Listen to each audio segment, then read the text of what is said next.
Endoscopic ultrasound guided treatment of varices when endoscopically not visualized.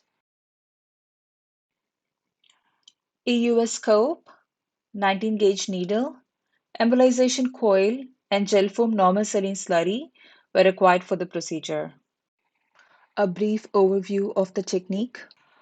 In the endosonographic view, varices are seen as tubal anechoic structures in the submucosal layer. The penetrating varix that feeds the entire varicose system is identified as the target varix. This varix is seen closer to the lumen. The coil size is typically selected such that it's 30% larger than the variceal diameter. The size of the needle is then determined based on the end hole diameter of the coil. In our case, 35-inch coils were selected, hence 19-gauge access needle was used. The needle is advanced to puncture the varix with return of blood, confirming needle placement into the vessel.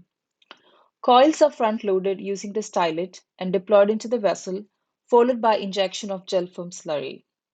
This slurry is prepared at the beginning of the procedure by cutting the gel foam into small pieces and mixing them with normal saline.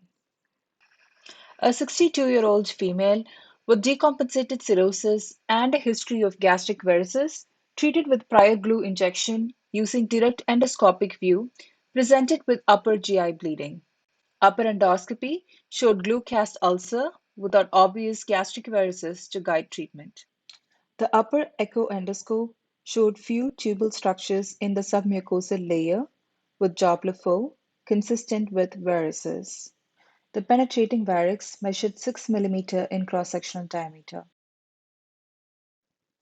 A 19-gauge needle was inserted into the varix. After confirming the needle position, three 35-inch by 14 cm by 10 mm embolization coils were deployed into the varix. This was followed by injection of 8 milliliters of gel foam slurry.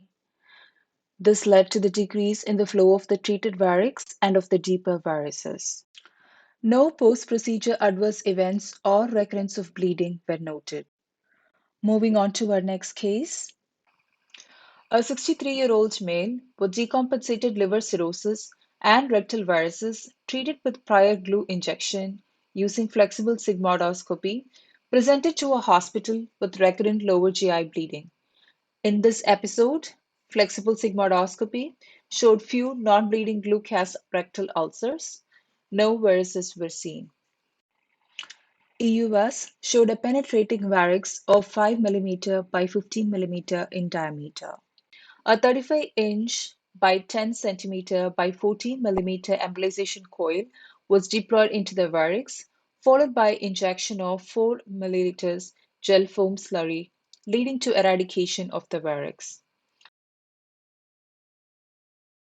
Surveillance endoscopy in 2 weeks showed decompression of rectal varices with no audible Doppler flow. No further recurrence of bleeding was noted. Gelatin sponge is a water-soluble hemostatic device that forms a plug by absorbing blood about 45 times its weight. Coils promote clot formation through their synthetic fibers. They also serve as an anchor to the gelatin sponge and prevent systemic embolization. In our cases, there was no procedure-related adverse event during their follow-up. In the largest case series, reported by Basabashi et al., no immediate procedure-related complications were reported, except for one case of abdominal pain, which was treated conservatively. In our cases, endoscopy that was performed for acute and recent gastrointestinal bleeding did not reveal varices or an audible venous hum to guide treatment. However, varices were visualized under EUS guidance. This illustrates the utility of EUS in identifying the varices when they are not seen endoscopically. In line with our finding, Big et al. Reported that EUS could identify and treat a significantly higher number of gastric varices compared to direct endoscopy.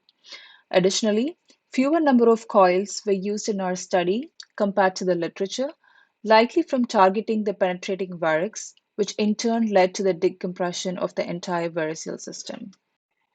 In conclusion, Visualization of varices under direct endoscopy can be difficult in some clinical scenarios, making treatment challenging. EUS is a modality that can identify varices and guide treatment. Thank you.